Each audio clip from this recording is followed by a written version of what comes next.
Hey guys, this is Sam, and today we are taking a fresh look at the brand new 9.7-inch iPad Pro. I was extremely lucky today.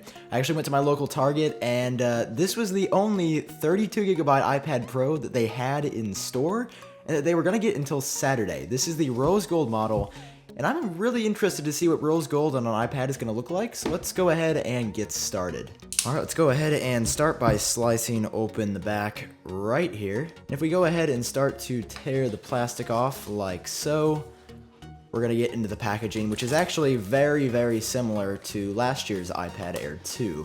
So not much has really changed as far as the exterior of the box goes, although you can see right here that there is a camera bump now, which I'm interested to lay my eyes on. Let's go ahead and lift up the cover like so. There sits the rose gold iPad Pro, which honestly looks surprisingly nice from my very first impressions, and I haven't even taken the plastic off yet. Wow.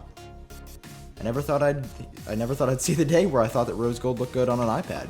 Of course, below we'll also have some other essentials like the instruction manual, lightning cable, as well as the power brick. That is all for the iPad Pro box and the packaging. Looks like we got a quick start guide in here, as well as some nice Apple stickers per usual. So there we go. Let's go ahead and take another look at this guy. If we go ahead and unwrap the plastic like so,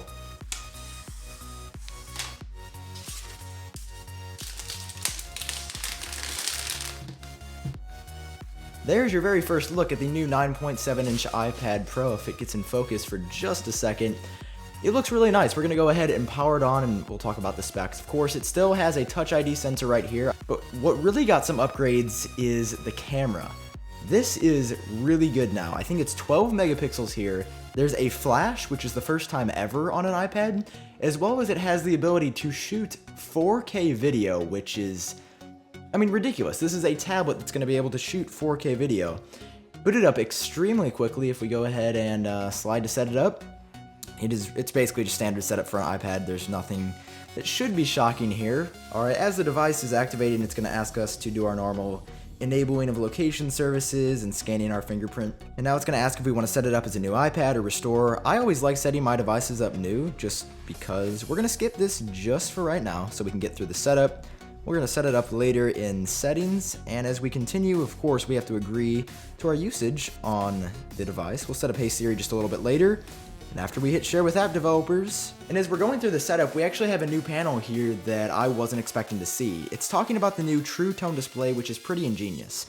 Basically, based on the current environment, this iPad will adjust the color temperature of its screen to match my surroundings. For example, if I'm outside and there's a lot of bright sunlight, it'll be a little bit more neutral. However, if I'm in like my living room with a lot of warm lighting, the display is actually going to change color to something a little bit warmer. It's really cool. So I actually want to go ahead and see. Oh wow, you can see the difference right there. So this is how the display looks without True Tone display. That's what it looks like with.